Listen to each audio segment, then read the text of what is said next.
Hello everyone, welcome to my UPSC. Madhya Pradesh assistant professor का अभी exam कब होगा इसका अभी कोई क्लैरिटी नहीं है। यहाँ पे आपको जो क्वेश्चन करवाए जा रहे हैं वो ही अभी टेस्ट सीरीज में है, तो ऐसा ना समझे कि टेस्ट सीरीज में जो फुल लेंथ टेस्ट सीरीज चल रही थी वो अलग से है, क्योंकि जब तक एग्जाम में कुछ क्लैरिटी नहीं आती है जब तक आपको यहाँ इसलिए करवाया जा रहा है ताकि आपकी रेगुलरिटी बनी रहे, चाहे थोड़ा थोड़ा ही पढ़ाई होती रहे लेकिन पढ़ाई कंटिन्यू होती रहे। तो आप यहाँ पे इनको पढ़ते रहिए और जैसे कुछ क्लियर होता है, कुछ कंफर्म होता है, तो फिर आपको टेस्ट सीरीज ये जितने टेस्ट होंगे उतने ही आपको डिलीवर कर दिए जाएंगे। आप निश्चिंत रहिए, आपको आपके ईमेल पे व्हाट्सएप पे सेंड कर दिए जाएंगे। टेस्ट सीरीज कोई ज्वाइन करना चाहता है तो इस नंबर पे कांटेक्ट करके ज्वाइन कर सकता है, या फिर वेबसाइट पे जाके भी ज्वाइन कर सकता है। वीडियो के नीचे डिस्क्रिप्शन में या कमेंट सेक्शन में लिंक मिल जाएगा। अभी डिस्कस कर रहे हैं हम टेस्ट नंबर 42। निम्नलिखित में से कौन सा युग्म सही नहीं है? इनमें से ये जो पेयर दे रखे हैं इनमें से इनकरेक्ट, गलत, मिसमैच कौन सा है? गोमतगिरी, इंदौर। देखिए गोमतगिरी ये एक जैन तीर्थ स्थल है, ये इंदौर में है। पावागिरी ये भी जैन तीर्थ स्थल है, ये खरगोन में है। बाघ गुफाएं ये बौद्ध धर्म से एसोसिएटेड हैं और ये धार में है। सरोमारा गुफाएं ये भी बौद्ध धर्म से जुड़ी हुई हैं और ये रायसेन जिले में नहीं है, ये है सीहोर में। कहां पे है? सीहोर में है। तो ये डी इसका इनकरेक्ट है, डी इसका सही आंसर होगा जो क्वेश्चन में पूछा है कि इनमें से मिसमैच कौन सा है। हाल ही में किस भारतीय प्रौद्योगिकी संस्थान द्वारा विकसित स्वदेशी ऑपरेटिंग सिस्टम भारत ओएस का अनावरण किया गया है? आपके सिलेबस में आईसीटी है, उसमें इस तरीके के क्वेश्चन आपको देखने को मिलेंगे। अभी रिसेंटली ये किया गया है, तो जो मिनिस्ट्री है communication, electronics and information technology की, रिसेंटली ये डेवलप किया गया है भारत ओएस।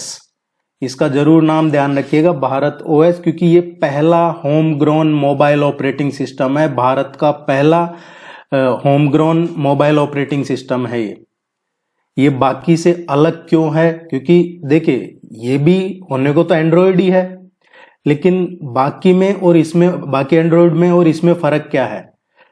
ये इसके लिए ना तो कोई गूगल ऐप की जरूरत है, और कई एंड्रॉयड ऐसे हैं, बाकी के जो एंड्रॉयड हैं उनमें ऐसे हैं कि बिना आपकी परमिशन के भी कुछ डेटा, कुछ जानकारी गूगल लेता है, लेकिन इसमें गूगल कोई जानकारी नहीं ले सकता। आपका कोई डेटा इस तरीके का प्राइवेसी का भी इसमें सेफ है, और ये पहला है। ये डेवलप किया है आईआईटी मद्रास ने। तो दोनों ध्यान रखना है, आईआईटी मद्रास, और पहला कौन सा है? Home ground mobile operating system Bharat OS. परम पोरुल क्या है? परम पोरुल ये अभी काफी चर्चा में है। परम पोरुल ये सुपर ह्यूमन सुपरसोनिक मिसाइल, ये एक सुपर कंप्यूटर है। परम पोरुल ये अभी रिसेंटली एनआईटी तिरुचिरापल्ली ने, एनआईटी तिरुचिरापल्ली में ये एक अत्याधुनिक है, सुपर कंप्यूटर है, ये डेवलप किया है। और ये किसके तहत इसका उद्घाटन हुआ है? जो एनएसएम है, NSM national super computing mission है एक, उसी के तहत इसको डेवलप किया है। इससे पहले एक और सुपर कंप्यूटर चर्चा में था, आपसे पूछा जा सकता है वो भी, तो ये नाम ध्यान रखना है आपको। एक तो परम पोरुल, दूसरा एक परम अनंत था।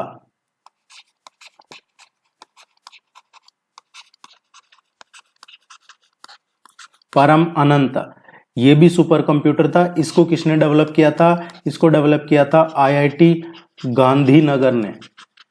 आईआईटी गांधीनगर जो गुजरात में, उसने डेवलप किया था। और एक अभी रिसेंटली डेवलप हुआ था परम गंगा। आपके आईसीटी के सिलेबस में ये पूछे जा सकते हैं आपसे। परम गंगा है, ये भी सुपर कंप्यूटर था। ये किसने डेवलप किया था? मेड इन इंडिया है ये भी, और इसको डेवलप किया था आईआईटी रुड़की ने। ये कुछ अभी रिसेंट के सुपर कंप्यूटर है जो पिछले 1-1.5 साल में डेवलप हुए हैं। अदरवाइज पहले की बात करें तो 21 में 2021 तक जो सुपर कंप्यूटर थे, 2022 से पहले के, 2022 के बाद जो डेवलप हुए हैं वो तो ये 3 हैं, परम पोरुल, परमानंत और परम गंगा। ये 2022 के बाद डेवलप हुए। 2022 से पहले के जो थे उनमें एक परम सिद्धि था और एक प्रत्युष था, मिहिर था। ये सुपर कंप्यूटर थे। हाल ही में वर्ल्ड इकोनॉमिक फोरम, विश्व आर्थिक मंच ने चौथी औद्योगिक क्रांति स्थापना केंद्र के लिए कौन से शहर को चुना है? अभी हाल ही में वर्ल्ड इकोनॉमिक फोरम ने एक सेंटर चूज किया है for the 4th industrial revolution. तो भारत में जो 4th इंडस्ट्रियल रिवॉल्यूशन के लिए शहर चुना है, ये तेलंगाना में हैदराबाद को चुना है और ये 18वां हो जाएगा। तेलंगाना, ये है C4IR, centre for industrial revolution. और ये कितने, इसका जो WEF है वर्ल्ड इकोनॉमिक फोरम का, ये जो सेंटर फॉर ये 4th इंडस्ट्रियल रिवॉल्यूशन है, ये कितने कॉन्टिनेंट्स में स्प्रेड है? 4 महाद्वीपों में ये स्प्रेड है अभी इस टाइम। हाल ही में भारत इटली सैन्य सहयोग समूह की बैठक का 12वां संस्करण कहाँ आयोजित किया गया है? ये एक एक्सरसाइज हुई है। भारत और इटली का जो सैन्य समूह सहयोग ग्रुप है, इसको बोला जाता है MCG। MCG है, इसका 12वां एडिशन हुआ है। 12वां एडिशन हुआ है अभी इसका नई दिल्ली में।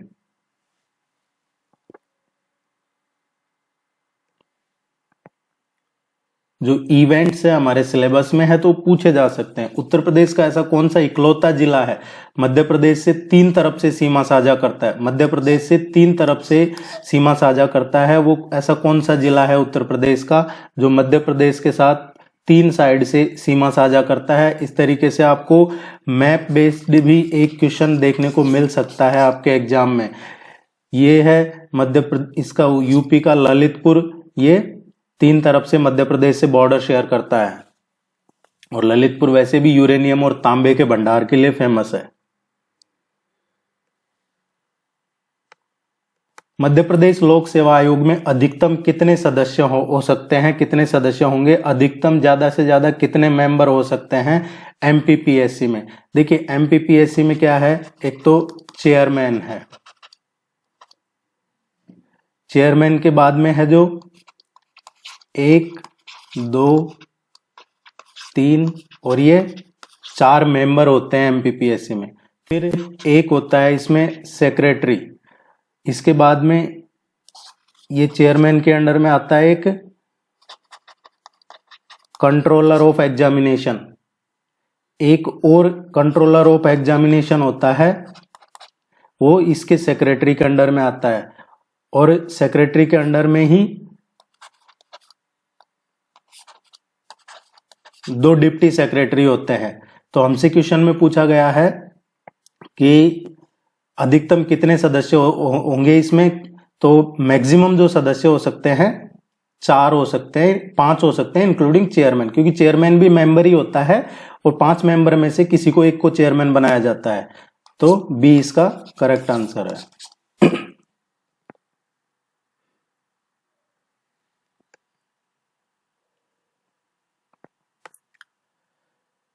कौन सा देश नाटो सुरक्षा गठबंधन का 31वां सदस्य बन गया? 31st मेंबर नाटो का कौन सा सदस्य बन गया है? अब देखिए इस क्वेश्चन को हो सकता है जैसा पहले का एक्सपीरियंस है उसके हिसाब से कि कुछ लोग इस क्वेश्चन को देख के और पूरा नहीं सुनेंगे और सीधा कमेंट में लिखेंगे कि नहीं नहीं ऐसा नहीं है, नाटो का तो अब 32 मेंबर हो चुके हैं, 32 हो चुके हैं, लेकिन हम तो 31वां पूछ रहे हैं ना। तो इस तरीके से पूरा एक बार जरूर सुने, उसके बाद ही आपका जो ओपिनियन है, जो राय है या जो आपको लगता है कि इसका ये आंसर हो सकता है, फिर हम उसको डिस्कस करेंगे। अभी जो 31वां मेंबर बना है, 31वां मेंबर फिनलैंड बना है नाटो का। और टोटल नाटो में कितने मेंबर हैं? 32 मेंबर हैं, और जो 32वां मेंबर बना है ये मार्च 2024 में बना है, और यही वजह है ये क्वेश्चन करवाने की। क्या हो सकता है आपके पेपर पहले बन गए हों और वही पेपर आपको फिर से दे दिया जाए तो उसमें 31वां पूछा जाए, जबकि आपको लगेगा कि अब तो 32 हो गए, तो आप 32वां याद रखेंगे, इसलिए 31वां भी आपको यहाँ करवाया जा रहा है। फिनलैंड 31वां बना है। फिनलैंड तो 30 मार्च को ही बन गया था, 30 मार्च 2023 में, और 7 मार्च 2024 को 32वां मेंबर जो बना है इसका, ये बना है स्वीडन। स्वीडन 32वां मेंबर बना है नाटो का। यहां से आपसे एक क्वेश्चन और पूछा जा सकता है कि उल्फ क्रिस्टरसन किस देश के प्रधानमंत्री हैं? तो ये स्वीडिश प्रधानमंत्री है उल्फ क्रिस्टरसन। ये भी आपको ध्यान में रखना है। नाटो जब बना था, जब शुरू में नाटो के 10 ही मेंबर थे और उसके बाद ये बढ़ते गए। जब शुरू में स्थापना हुई थी, जब 12 मेंबर थे नाटो के, और फिर इसका 10 बार एक्सटेंशन हुआ है। 10 बार इसमें अलग अलग टाइम पे अलग अलग कंट्री ने ज्वाइन किया है, 1952 से और 24 तक 20 देश इसमें शामिल हो चुके हैं। इनिशियली शुरू में जब ये बना था 4 अप्रैल 1949 को बना था, जब इसमें 12 ही देश थे। तो ये दोनों ध्यान रखने हैं, कंफ्यूज नहीं होना है इसमें फिनलैंड और स्वीडन में। पहले 30 मार्च 2023 को फिनलैंड बना था 31वां मेंबर नाटो का, और 32वां स्वीडन बन गया है 7 मार्च 2024 को, और ये रशिया को चारों तरफ से घेरने के लिए नाटो ऐसा कर रहा है कि ताकि आने वाले टाइम पे फिर वो बॉर्डर इशू क्रिएट करेगा रशिया के साथ, और ये अपने हथियार वगैरह सेल करता रहेगा। निम्नलिखित में से कौन सा युग्म सही नहीं है? इनकरेक्ट कौन सा है, रॉन्ग कौन सा है, इसमें से मिसमैच कौन सा हो रहा है, ये हमें देखना है। कान्हा राष्ट्रीय उद्यान ये मंडला बालाघाट में है। बांधवगढ़ राष्ट्रीय उद्यान उमरिया में है। माधव राष्ट्रीय उद्यान शिवपुरी में है। सतपुड़ा राष्ट्रीय उद्यान ये छतरपुर में नहीं है, होशंगाबाद में है। ये क्वेश्चन करवाने के पीछे मकसद आपको ज्यादा से ज्यादा डिटेल बताना है, ताकि अभी देखिए इस क्वेश्चन से आपको ये कम से कम ये 4 नेशनल पार्क तो पता रहे। जरूरी नहीं है कि पेपर ऐसा आए, आपसे सीधा भी पूछा जा सकता है कि सतपुड़ा राष्ट्रीय उद्यान कहाँ पे है, या बांधवगढ़ राष्ट्रीय उद्यान किस जिले में स्थित है। तो ये 4-5 तो कम से कम एक क्वेश्चन में क्लियर हो आपके। ये कोशिश है, सतपुड़ा होशंगाबाद में है, छतरपुर में नहीं है। मध्य प्रदेश की सीमा सबसे कम किस राज्य से लगती है? इनमें से जो ऑप्शन दे रखे हैं, इनमें से मध्य प्रदेश की सीमा सबसे कम किस राज्य के साथ लगती है? देखिए, मध्य प्रदेश का मैप जरूर पढ़िएगा। बार बार यही रिक्वेस्ट है कि बिना मैप के ना पढ़े, मैप को तो पूरा पढ़ना ही है हमें। मध्य प्रदेश में नॉर्थ में बात करेंगे, नॉर्थ साइड में इसके उत्तर प्रदेश है, ईस्टर्न साइड में इसके छत्तीसगढ़ है, और साउथ में है, सदर्न साइड दक्षिण में ये महाराष्ट्र है। पश्चिम की बात करें तो गुजरात है, और उत्तर पश्चिम में राजस्थान है। ये स्टेट हैं जो मध्य प्रदेश के साथ सीमा साझा करते हैं, और ये 5 राज्य हैं। अब इनमें सबसे ज्यादा बॉर्डर शेयर उत्तर प्रदेश करता है, और सबसे कम बॉर्डर शेयर करता है गुजरात। झाबुआ और अलीराजपुर, ये पहले दिन जब क्लास शुरू हुई थी उसमें ये बताया था आपको बाकायदा। तो मैप में देखिएगा कौन कौन से जिले किसके साथ बाउंड्री शेयर करते हैं, कितने राज्य कितने किलोमीटर का शेयर कर रहे हैं। तो सबसे ज्यादा यूपी और सबसे कम गुजरात। सी इसका करेक्ट आंसर आएगा। हो सकता है आपसे ये भी पूछ लिया जाए कि इनमें से कौन सा राज्य है जो मध्य प्रदेश के साथ सीमा साझा नहीं करता है। उसमें आपको झारखंड दे दिया जाए या बिहार दे दिया जाए, तो वो भी आपको ध्यान रखना है। ये आपकी रेगुलरिटी बनी रहे इसलिए करवाए जा रहे हैं। टेस्ट सीरीज ज्वाइन कर सकते हैं आप चाहे तो। और कोई क्वेरी है तो कमेंट सेक्शन में पूछ लीजिएगा। वीडियो को लाइक कीजिए, चैनल को सब्सक्राइब कीजिए। All the very best, good luck, thank you very much.